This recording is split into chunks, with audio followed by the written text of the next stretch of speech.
Today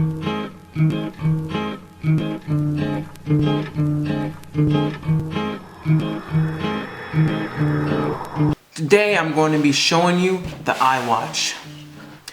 I'm going to be reviewing this today. Okay, first of all, once you get the iWatch and you set it up, the first thing that they're going to have you to do, if you do it at the Apple Store, which I chose to do, was go to the Apple Watch thing, the Apple Watch application that they give you. I'm trying to get the glare out, so I'm not going to show you guys the glare, you know, save your precious eyes. But you see the iWatch app right there.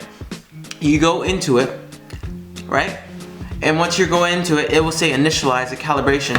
They made something really cool with the calibration of this thing, is that you hold up your camera to the front of the screen and it pairs itself. It's kind of actually really cool. And I like, that's one of the things that I find really interesting about the new iWatch, that it's like, portable, and it gets everything you need. So the thing is, when you don't have your phone on you or you don't want to take it out, you can just look at your watch and go into Instagram or things like that. But for right now, let's get into the iWatch itself. There's two models. There's the 30, I can't make 8 on here, on the 42 millimeter screen. I have here is the 42 millimeter one, as you can see the screen.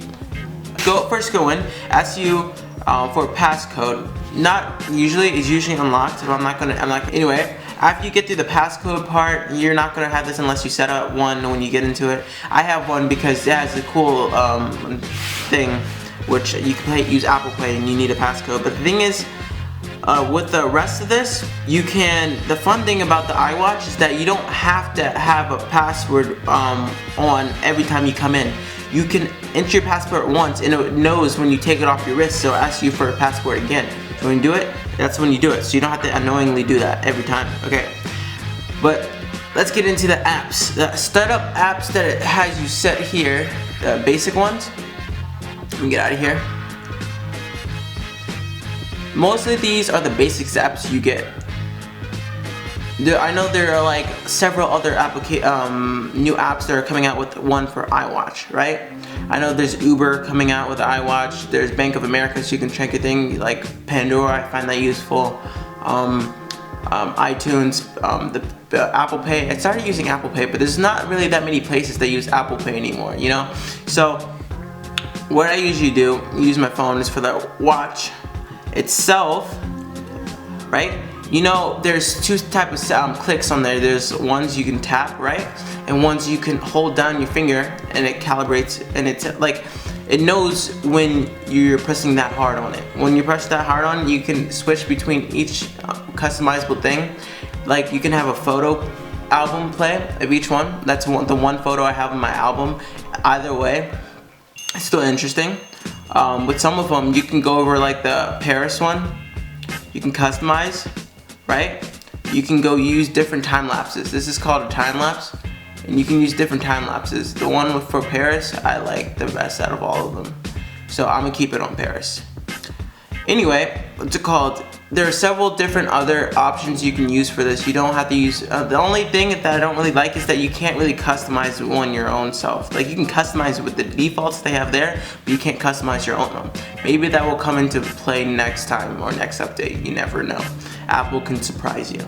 I'm just gonna go into the basic startup features when you first get your iPhone. Right now when you go up, you're gonna have so many things that you're going to have at your bottom. What you need to understand is that the new apps that you download from the store is not going to show up on your notification thing when you swipe up, unless you have, if you want to have it on your thing, it says show on Apple Watch and show glances. Right there, when you swipe up, that's considered a glance.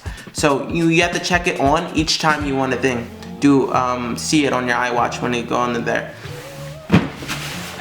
So right now I'm looking at my Instagram. If I tap it, I can go to my Instagram on my phone. It opens it.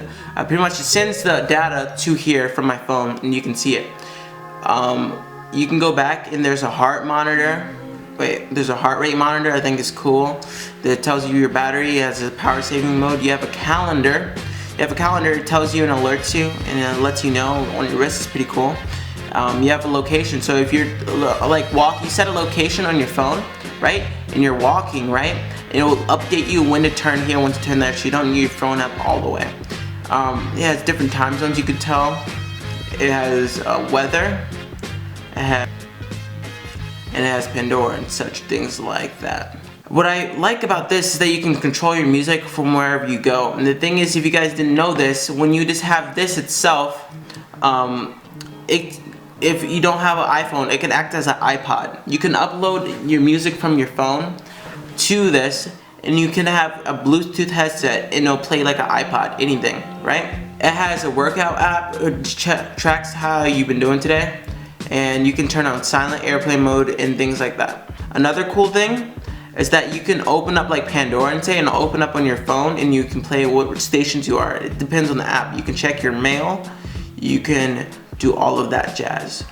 The one things I want to point out is the iTunes app, because I think they did a fairly well job on doing this, and they have all the different, what's it called, songs your iPod has and stuff. You can just play them from right here, and you can use the dial on the side. If you can see the dial on the side, to control different things, so you can see.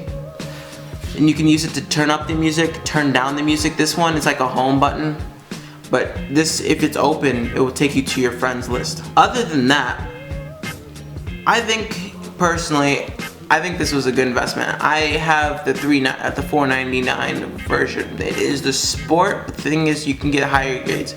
I feel like Apple should come out with a bigger variety of bands they have themselves. They gave the third-party bands work with it too. So thing is, if you want to know how to take the bands out, if you can see here, you press this button, right? And you push it. Once it's pushed, wait, I gotta do it on my hand. You can slide it out. It's easy. It's as easy as that. And you just slide it in, and you can see it's like a magnetic field right there, right there. You slide it back in and you're done. I like the bottom, the side is cool, and I like the gold one. This is the gold one. I didn't get the edition because I was gonna buy Bluetooth headphones with it. Either way. Too bad. I hope you guys enjoyed this iWatch video. And if you guys like the iWatch, you should buy it and subscribe while you're at it, then comment, you know. It helps out a lot. Where's my finger? It helps out a lot. You guys should do it. And I'm proud of you guys. We almost at 100 subscribers, and I'm out. Peace.